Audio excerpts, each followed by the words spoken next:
시대 예수 믿는 것은 바른 증거 많도다.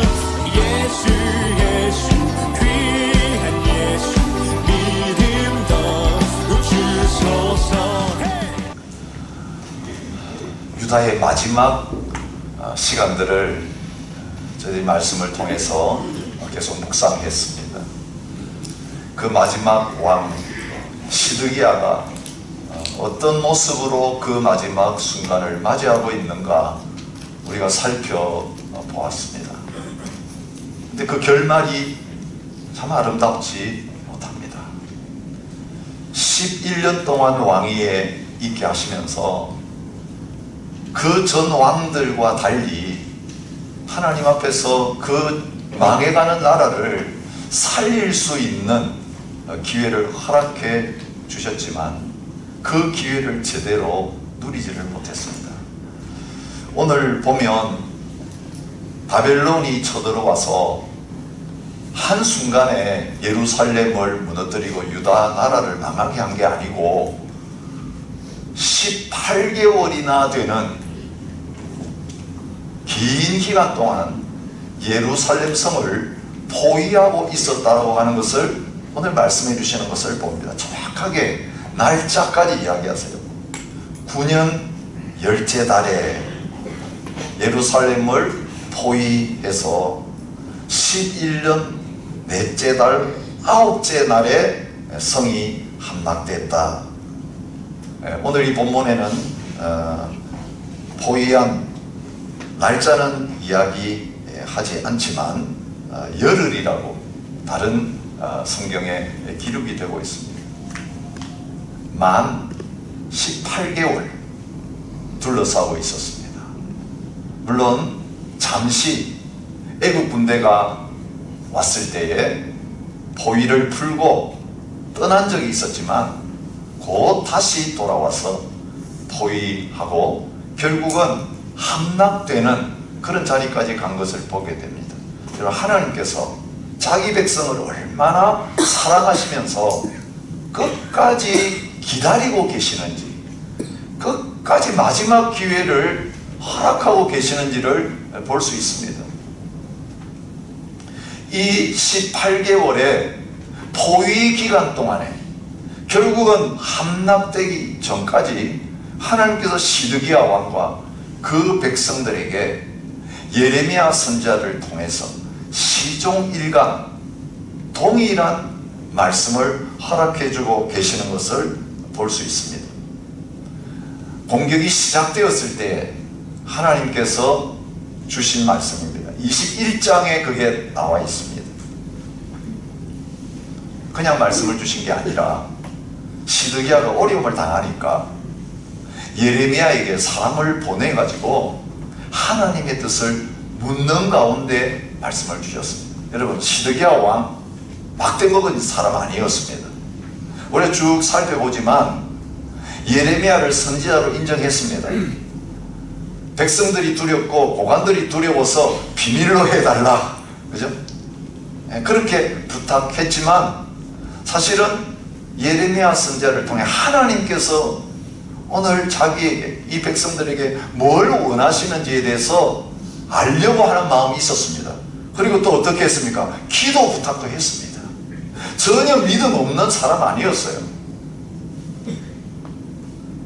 사람 보내가지고 우리를 위해서 기도해 달라고 할 때에 분명하게 하나님을 찾는 그에게, 하나님을 구하는 그에게 어떻게 해야 될지 두리뭉실하게 이야기하지 않으시고 분명하게 말씀해 주시는 것을 보게 됩니다. 뭐라고 하셨습니까? 갈대인에게 나가서 항복하는 자는 살 것이고 그 목숨은 전리품같이 될 것이다. 이 목숨이 전리품같이 된다는 것은 죽지 않고 전리품을 얻는 것처럼 그 목숨이 구해진다는 사실을 말씀하고 계시는 것입니다.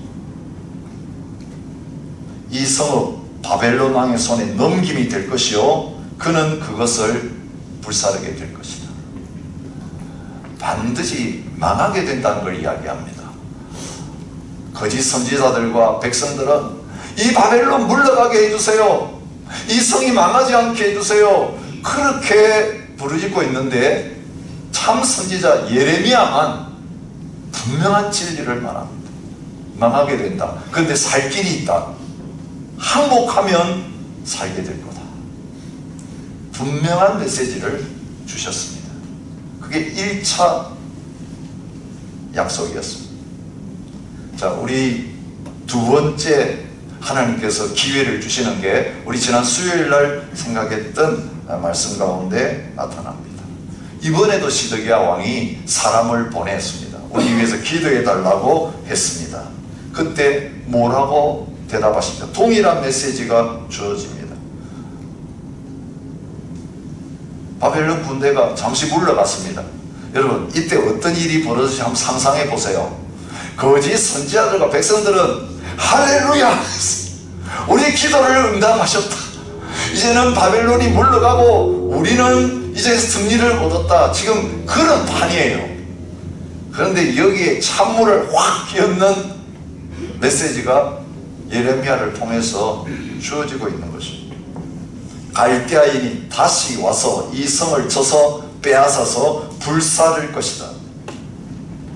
가령 너희가 갈대아인 군대를 쳐가지고 다 죽고 부상자만 남는 일이 있다고 해도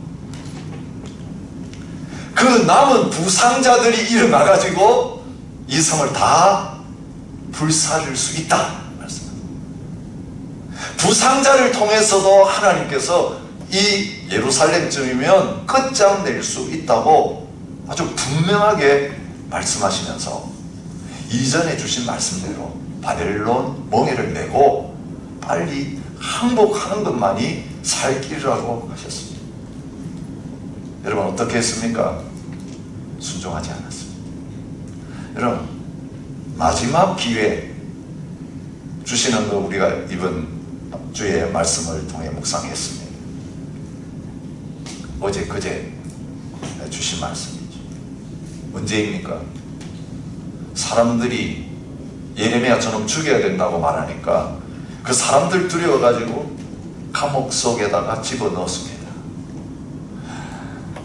여러분, 감옥들에 예레미야가 갇혀있는데 시드기야가 어떻게 합니까? 이번에도 사람을 보냅니다. 근데 이번엔 독대합니다. 그냥 말만 물어보는 게 아니라 자기가 직접 예레미야의 말을 들어야 되겠다는 거예요. 여러분, 간접적으로 듣다가 이제는 마지막 다급한 순간에 예레미야 좀 데려오너라, 성전의 셋째 문으로 데려오라고 했습니다. 한 가지 묻겠다, 한마디도 숨기지 말고 대답해라. 그때 그 앞에서 직접 예레미야가 시드기야 왕에게 말했습니다. 내가 만일 바벨론 왕의 고관들에게 항복하면 내 생명이 살겠고 이 성이 불사름을 당하지 아니하겠고 너와 내 가족이 산다. 여러분, 참 중요한 말씀이에요. 지도자 한 사람이 어떻게 믿음으로 사는가에 따라서 그 가족의 운명이 결정되고 그가 다스리는 나라의 운명이 그 지도자 한 사람에 따라서 결정된다는 것을 말합니다. 가장이 순종하면 가족이 살고 가장이 순종하지 않으면 가족들이, 자녀들까지 어려움을 당하게 되어집니다. 여러분, 공동체의 운명이, 지역사회의 운명이, 여러분, 그 공동체와 지역사회를 다스리는 리더가 하나님 앞에서 어떤 모습을 취하는가에 따라 달려있는 것을 보여주십니다. 너만의 문제가 아니라는 거예요. 왕이 너가 어떻게 하는 것이, 너 자녀들, 가족들, 그리고 이 온 백성들의 운명을 결정하게 된다라고 말씀해 주십니다.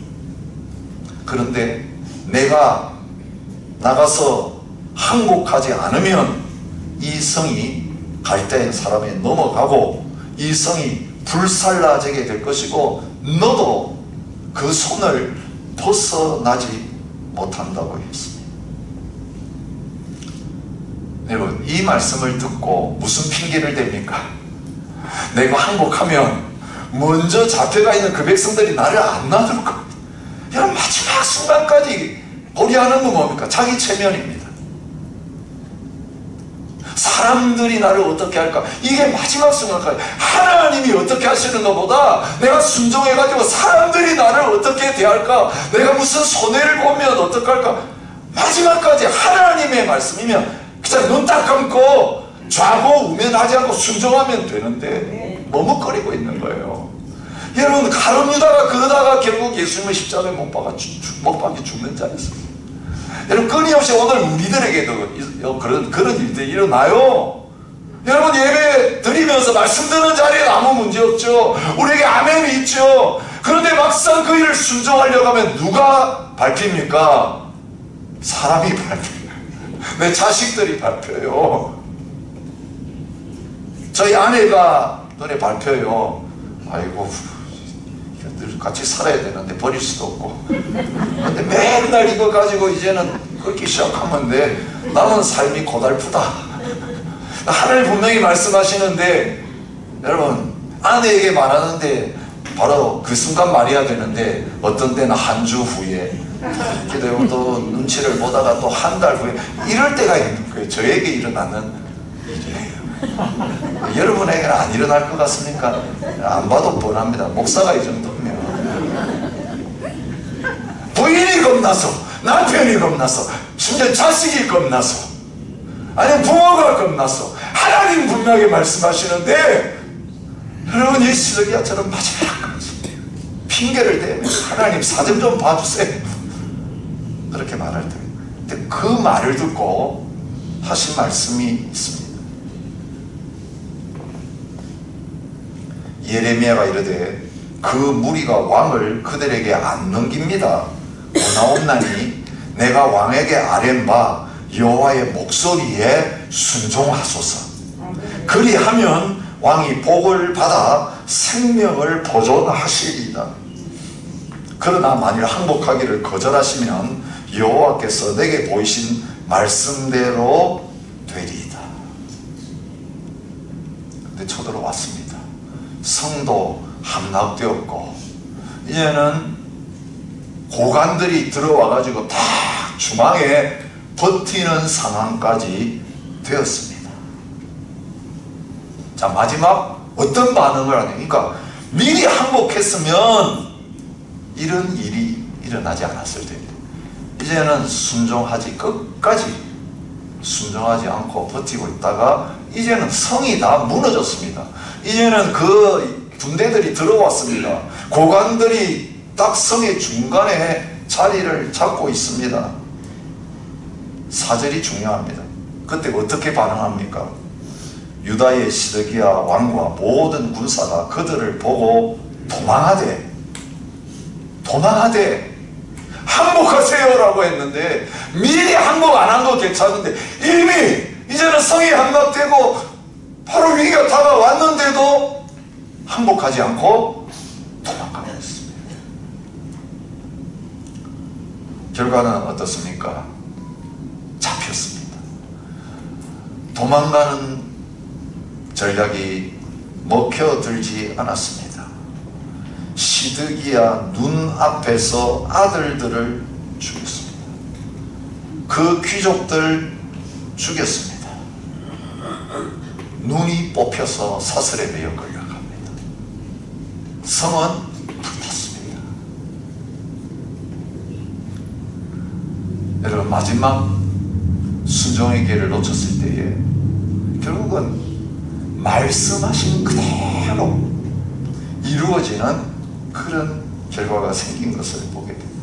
여러분, 오늘 이 성경에 나타나지 않지만 이 예루살렘 마지막에 참 비참한 모습이 다른 성경에 나와 있습니다.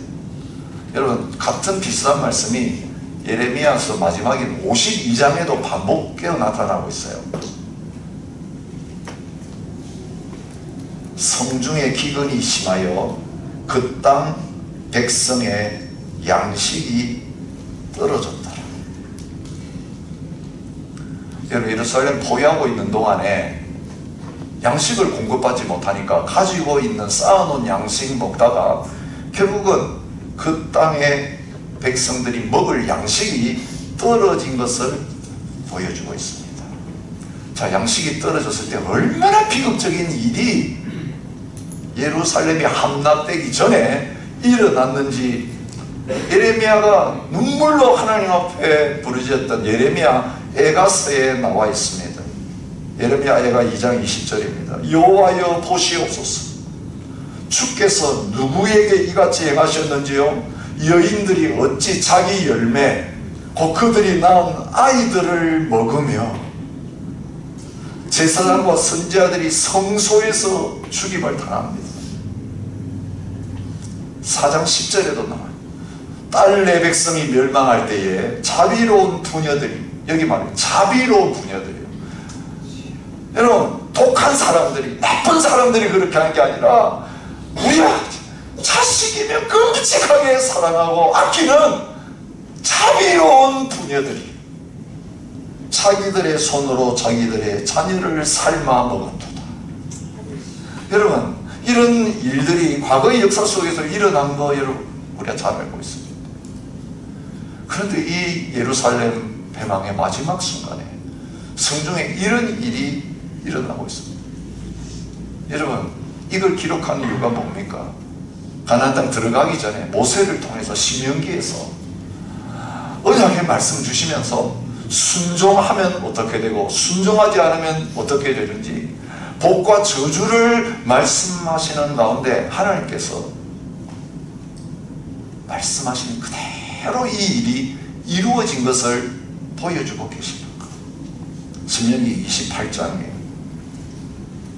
52절, 외국 사람들이 이제 한 민족이 독수리처럼 쳐들어오는데 그들이 전국에서 내 모든 성읍을 에워싸고 내가 의뢰하는 높고 견고한 성벽을 다 헐며 내 하나님 여호와께서 내게 주시는 땅의 모든 성읍에서 너를 에워싸리니 내가 적군에게 에워싸이고 맹렬한 공격을 받아 곤란을 당함으로 내 하나님 여호와께서 내게 주신 자녀 곧 내 몸에 소생의 살을 먹을 것이다.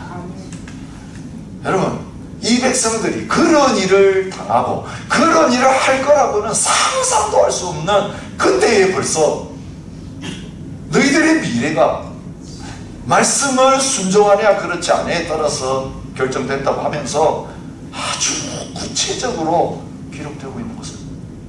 여러분, 이 하나님의 말씀이 그대로 성취, 시대기가 들은 그 시대의 말씀이 성취되는 수준 끝나는 게 아니라 수백 년 전에 주신 말씀 그대로 후손들에게 이루어지고 있는 것을 볼 수 있습니다. 여러분, 이 불순종의 원인이 뭐겠습니까? 예레미야 전체를 통해서 살펴보면요, 불순종의 원인은 예레미야를 통해서 그렇게 하라고 하시고 그렇게 안 하면 어떻게 된다고 말씀하시는 하나님을 신뢰하지 못해서 그래요. 하나님 믿는다는 것은 하나님을 신뢰하는 겁니다. 여러분, 성경에는 의지한다, 의뢰한다, 신뢰한다, 믿는다 이렇게 번역이 되어 있습니다. 하나님 믿기지 않는 거죠. 여러분, 우리가 하나님을 온전히 믿지 못하는 이유가 뭐예요? 시드기야와 그 백성 하나님 믿음이 전혀 없는 게 아니에요. 절반은 믿어요. 그래서 기도해달라고 그러고 하나님이 뭘 말씀하시는지 자꾸 물어보는 거예요. 하나님 아예 안 믿는 사람은 그렇게 하지도 않습니다. 하나님 없다 그럽니다. 그런데 하나님의 백성들 이 시드기야 반은 하나님 믿습니다. 근데 온전히 하나님을 믿는 것이 아닌 건 믿음 아니에요. 여러분, 하나님을 믿는데 모자란 것 그거 불신앙입니다. 왜 온전히 하나님을 신뢰하고 의지하지 못했을까요? 다른 믿고 의지하는 것이 있었기 때문에 그렇습니다. 그걸 보여주고 계세요. 이사야, 예레미야 거의 비슷한 시대에 예언했죠.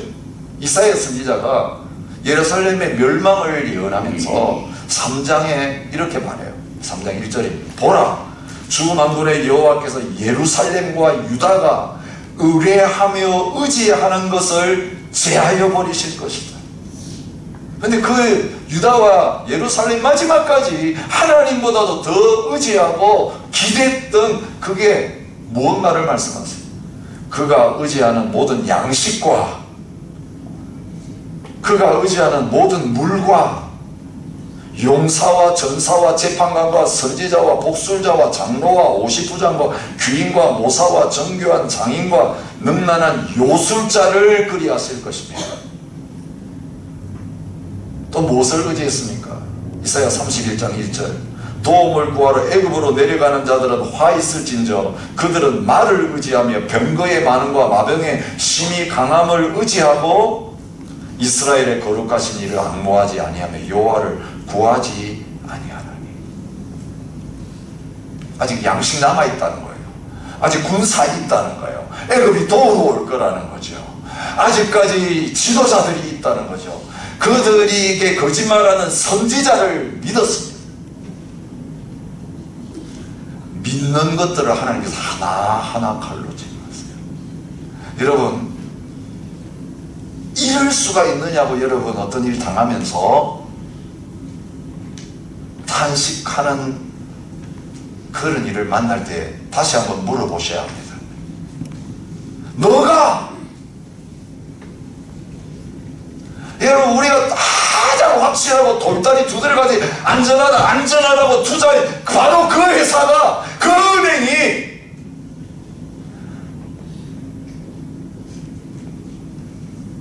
와르르 무너지고 우리를 실망시킬 때 물어봐야 합니다. 우리가 과연 하나님보다 우리가 사람을 더 의지하거나 아니면 이 조직을 더 의지하거나 눈에 보이는 것들을 더 의지하지는 않은. 여러분, 하나님이 자기 백성들 하나님만 의지하는 데서 돌아오게 하기 위해서는요, 그가 의지하는 것들을 다 끊어버리셨어요. 우리 인간이 그래요. 뭔가 남아있으면 더 그거 어떤 것들을 받아요. 다 놓지 못하고 그래도 아직까지 이거 남아있다고 이게 바닥날 때까지 하나님 다 바닥내셨어요. 양식을 의지했는데 양식이 끊으니까 자식까지 잡아먹는 그 자리까지 애가 왔다 갔다 돌아갔습니다. 아무짝에 도움 안 됐어요. 성벽, 그가 자랑했던 그 성벽, 찰떡 같은 무장 아무 소용이 없게 만드셨어요. 다 함락되고 무너졌습니다. 여러분, 마지막까지 또 하나 믿었던 게 있죠. 뭘 의지했습니까? 눈에 보이는 성전을 의지했습니다. 우리에게는 성전이 있다. 여러분, 하나님께서 철저하게 말합니다. 너희는 이것이 여호와의 성전이라 여호와의 성전이라 여호와의 성전이라는 거짓말을 믿지 말라. 성전이 있으니 우리가 구원받을 거라고 하는 그 거짓말 믿지 말라고 말합니다. 너희가 의지하는 이 성전 다 무너질 거라고 말씀하셨습니다.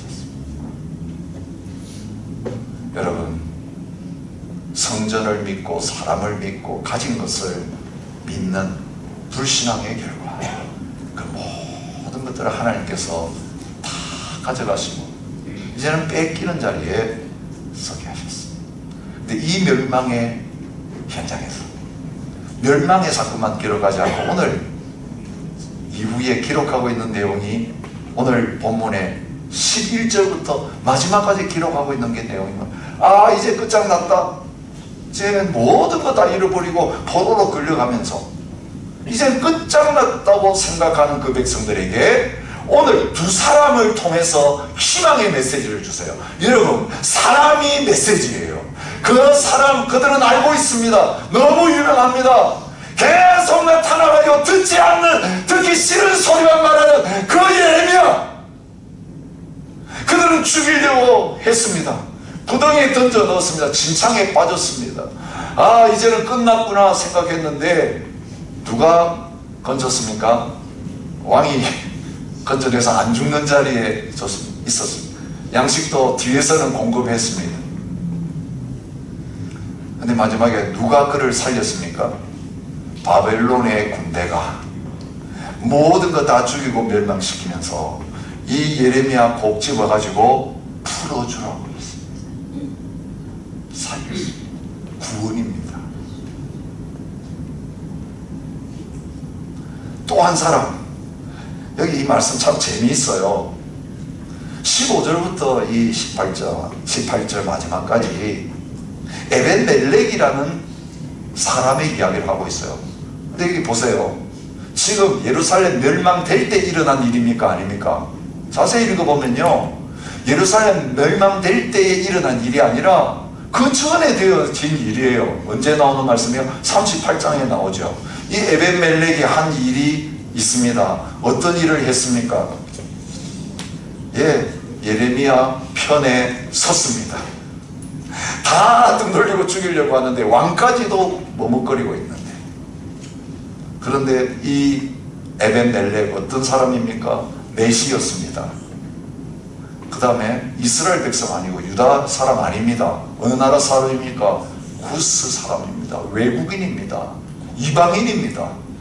여러분, 하나님께서 어떤 이 이방인을 들어서 뭔가 하실 때에 자기 백성은 지금 이렇게 하고 있는데 이방인인 메시가 하나님 앞에서 어떻게 하고 있는가, 하나님이 그 사람을 실물 교훈으로 들어서 제시하고 계시는 거예요. 에벤멜렉이 어떻게 합니까? 구덩이에 예레미야가 들어갔다는 말을 들었습니다. 그런데 에벤멜렉, 왕을 모시는 사람입니다. 왕을 찾아가서 부탁했습니다. 이제는 구덩이에 던져놓고 떡이 지금 다 떨어졌는데 굶어 죽게 되었습니다. 살려주세요. 그때 왕이 에벤멜렉에게 명령해서 30명 데리고 가서 죽기 전에 구덩이에서 건져내라. 그래서 구덩이에서 건져내가지고 시대들, 감옥들에 살게 되었습니다. 그리고 양식을 공급받게 되었습니다. 여러분, 예레미야가 죽게 생겼는데 그 편 들면 어떻게 됩니까? 보나마나 백성들에게 미움당하고 죽게. 그리고 예레미야가 예언한 말이 안 이루어질 수도 있잖아요. 그런데 이 예레미야를 위해서 그렇게 했다는 건 뭘 의미합니까? 예레미야의 말씀을 믿었습니다. 그대로 될 걸 믿었습니다. 예레미야에게 말씀하신 하나님께서 그대로 이 백성들을 대하실 거라고, 망하게 될 것이고 포로로 끌려가게 될 거라는 것을 그대로 믿었습니다. 성경이 분명히 이 구원, 이 사실에 대해서 예언하시면서 여기에 기록한 것은 에벤멜렉도 살았다, 구원받았다는 거 증거로 보여주시기 위한. 근데 이유가 있습니다. 이는 내가 나를 믿었습니다. 딴 거 없습니다. 야, 충성을 했으니까, 순종을 잘했으니까. 네, 가짜 순종도 있을 수 있어요. 겉으로 하는 것처럼 보이지만 시드기야처럼 절반의 순종, 위선적인 순종 있을 수 있어요. 폼은 왔다 갔다 하지만 내 마음은 그렇지 못한 경우가 있을 수 있어요. 진정한 순종은 어디에서 나옵니까? 믿음에서 나와야 됩니다. 하나님만을 의지하고 하나님만을 신뢰함으로 말미암아 그 하나님의 말씀 앞에 온전한 순종이 가능합니다. 내게 누가 말해줬는가에 따라서 그 사람을 신뢰하면 그 말대로 하고, 그 사람 신뢰 못하면 예 해놓고 안 듣습니다. 이게 오늘 우리의 인간관계예요. 세상의 관계도 그렇습니다. 우리 자식들도 그렇잖아요. 예 해놓고 보면 딴짓하고 있어요. 겉으로는 제가 아버님 어머님 말을 거스리겠습니까? 아버님 어머니 거짓말 안 하실 거 제가 믿습니다. 그런데 안 해요. 그건 안 믿는다는 거잖아요. 입으로는 믿는다고 하고 삶으로는 부인하는 거예요. 여러분, 하나님 백성들이 그랬어요. 저희들이 그럴 때가 너무 많아요. 입술로는 나를 존경하나 마음은 내게서 멀도다. 근데 하나님 뭘 가지고 판단하십니까? 그 순종의 삶을 통해서 드러난 믿음을 가지고 우리의 믿음을 판단하세요. 하나님 속아 넘어가지 않으시는 분이에요. 하나님을 믿는 사람, 그 믿음으로 이 모든 게 불확실한 현장 속에 끊임없이 하나님 말씀하시래. 하나님 말씀은 죽을 위기 가운데도 말씀만 선포했던 예레미야. 그 위기의 상황 속에서 이 예레미야의 하나님 편에 서서 하나님을 믿음으로 말미암아 그 예레미야를 살리는 자리에서는 모험을 감행했던 예레미야예요. 하나님께 건져주시면서 순종하지 않고 끌려가는 시드기야 그 백성들에게 어떤 메시지를 합니까? 봐라, 너희도 돌아오면, 너희도 순종하면 구원받을 수 있어. 바벨론에서 구원받을 수 있어. 바벨론의 멸망은요, 이 세상의 종말하고 오버랩될 수 있어요. 예루살렘의 멸망을 통해서 주님께서는 마지막 때에 일어날 일들을 제자들에게 가르쳐 주셨습니다. 여러분, 마지막 심판의 날 온 세상이 불타고 모든 것들이 망할 때에 그 멸망의 자리에서 구원받을 수 있는 사람은 오직 믿음으로 예수 그리스도를 붙잡는 사람입니다. 아멘. 오늘 그 구원의 자리에 이르도록 하기 위해서 하나님은 자기의 사랑하는 백성들이 신뢰하고 의지하는 모든 우상들을 하나하나 제거하시면서 세상 사랑 다 버리고 세상 의지하는 거 다 내려놓고 오직 주님만 의지하고 주님만 신뢰하는 온전한 믿음의 자리에 저와 여러분들을 서게 하시기를 원하십니다. 아멘. 그런데 그 과정이요, 힘들어요.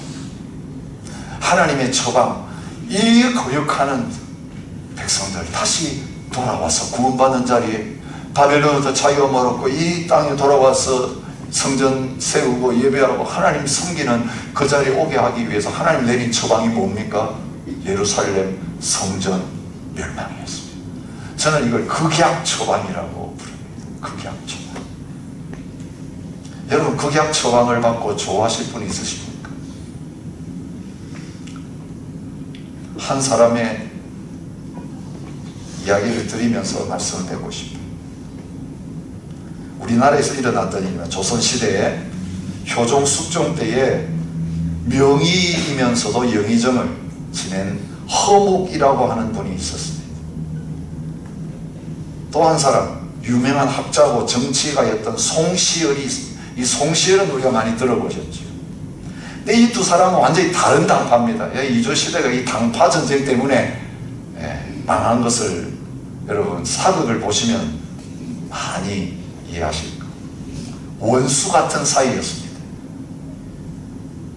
그러던 중에 송시열이 중병을 얻었습니다. 중병을 얻으니까 적이지만 허목 아니면 내 병을 고칠 사람이 없다. 그래서 허목에게 사람을 보냈습니다. 허목은 미소를 띠면서 약 처방을 바로 써줬습니다. 머뭇거리지도 않고. 근데 처방을 받아보니까 극약을 섞어서 달여 먹으라는 거였어요. 그 처방 안에 극약이 들어있었어요. 잘못 먹으면 죽는 극약 처방이었습니다. 허목이 웃으면서 처방 써준 이유 무엇이었겠습니까? 극약 처방 내리면 송시열이 절대 안 먹을 사람이다. 저 원수가 처방 내려준 대로 극약이 들어있는데 나 죽이려고 한다. 이게 상식적이고 그래서 안 먹고 죽을 거라고 생각하고 처방은 바르게 내렸습니다. 처방전 이야기가 퍼져나갈 때 사람들이 허목을 욕했습니다. 근데 송시열은 달랐어요. 처방대로 약을 달여오너라 그랬습니다. 하나도 빼지 말고. 그리고 먹었더니 완쾌되었습니다. 허목은 바로 이 송시열의 대담성을 칭찬했다고 합니다. 송시열은 원수인 자신을 위해서도 바른 처방을 내려준 것에 감사했다고 합니다. 여러분, 이 실제 역사에 일어난 일이에요. 원수끼리도 그 원수가 내린 극약 처방을 믿을 수 없는 사람이 내린 처방인데도 그대로 순종하고 생명을 얻는 이 모습이 있습니다. 우리 하나님 어떤 분이십니까? 자기 독생자를 아끼지 않고 우리를 위해 십자가에 죽이시면까지 우리를 살리시려고 우리를 사랑하시는 분이에요. 근데 그 하나님이 우리에게 극약 처방을 내리시는 것이 우리 죽이려고 하시는 거겠어요? 우리 망하게 하시려고 그렇게 하시는 거예요? 우리 살리려고 그렇게 하시는 거예요? 여러분, 하나님의 극양 처방을 우리 대신 받고 죽으신 분이 계십니다. 바로 예수 그리스도십니다. 예수님 십자가에 달렸을 때에 예수님에 하여 조롱의 말이 들렸습니다. 뭐라고 조롱합니까? 너가 하나님을 신뢰하느냐? 자, 너 하나님 신뢰하고 그 달려있으니까 하나님 이제 너 구원하실 거다. 조롱했습니다. 하나님 너희 아버지고 너가 하나님 아들이면 십자가가 무슨 말이냐?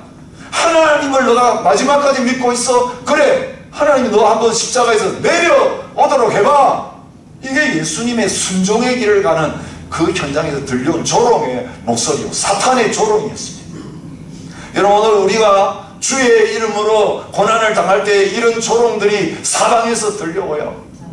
내가 이제까지 하나님 신실하게 섬겼는데 이거 뭡니까? 내 안에서도 불평원망이 나오고, 사람들이 봐라, 너 가짜잖냐, 하나님 너 사랑했다면 이런 일 나한테 일어나게 하시겠냐, 이게 우리가 듣는 이야기예요.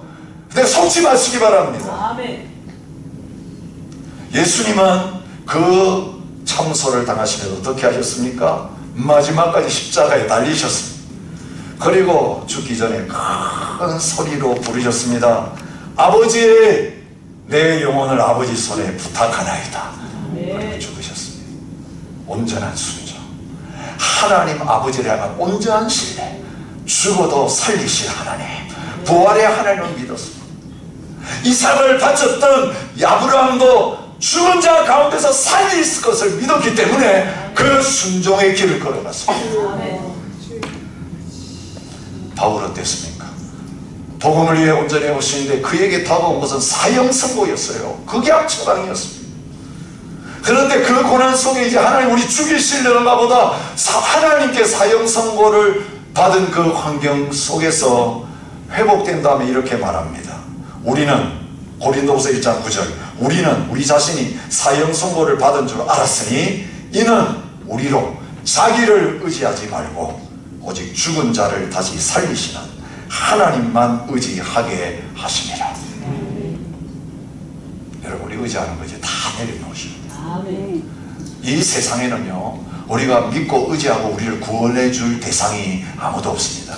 우리가 가진 재물 절대로 우리를 구원하지 못하고 오히려 그거 의지하면 우리 망하게 만듭니다. 신앙 다 까먹게 만듭니다. 팔아먹게 만듭니다. 우리가 신뢰하는 사람, 우리 의지의 대상 아닙니다. 심지어 함께 사는 부모, 의지의 대상 아니에요. 자녀들 더더구나 의지하지 마세요. 그들이 뭘 우리에게 덕을 끼쳐주겠다고요. 우리 의지하면 그 자녀의 손에 칼이 주어집니다. 그 칼이 우리를 찔러 우리의 가슴을 호흡에 파는 그 날이 반드시 옵니다. 왜요? 오직 하나님만 의지하게 하십니다. 오늘 그 극약 처방을 받으신 분 있으세요? 여러분, 하나님 의지하는 이 믿음으로 그 모든 극약 처방이 회복의 기회가 되는 은혜를 누리는 저와 여러분이 되시기 바랍니다. 오직 나의 의는 믿음으로 말미암았습니다. 믿음으로 구원받았으면 이제는 하나님만 의지하고 하나님만 신뢰함으로 하나님 앞에서 뚜벅뚜벅 순종의 발걸음을 내디디는 저와 여러분이 되시기를 축복합니다. 여러분 감사합니다. 주님, 우리 한 사람 한 사람 서 있는 이 자리, 지금 걸어가는 길이 얼마나 중요한가를 보여주셔서 감사합니다. 내 혼자 구원받는 거로 끝나는 인생이 아니라 하나님, 내가 어떤 길을 걸어가는가에 따라 나에게 딸린 가족들과 자녀들과 손주들과 하나님 이 땅의 운명이 달려있는 것을 보여주셔서 감사합니다. 하나님, 한 사람의 의인이 성을 살리는 그 자리에 있는 것을 깨우쳐 주셔서 감사합니다. 하나님, 우리가 이제 그 순종의 길을 갈 수 있도록 믿음을 허락하여 주옵소서. 이제는 우리가 눈에 보이는 것들 더 이상 기대거나 의지하지 않게 하시고 오직 하나님만 전적으로 신뢰하는 믿음으로 서게 하여 주시고 이 믿음으로 살게 하여 주옵소서. 하나님, 오늘 저 귀한 예물 주님 앞에 드립니다. 믿음으로 심는 곳에 하나님께서 아름다운 열매 100배, 60배, 30배 거둘 거라고 약속하신 대로 거두게 하여 주옵소서. 이제는 십자가에서 온전한 순종의 제물이 되신 예수 그리스도의 은혜와 아들을 주기까지 우리를 믿어주시고 사랑하시는 아버지 하나님의 변함없는 사랑과 이 믿음 더하여 주시는 성령 하나님의 교통하심이 오늘도 믿음으로 하나님만 신뢰하는 자리로 주님 붙들고 나아가는 모든 하나님의 백성들과 주의 몸된 교회 위에 이제로부터 영원히 함께 있을지어다. 아멘.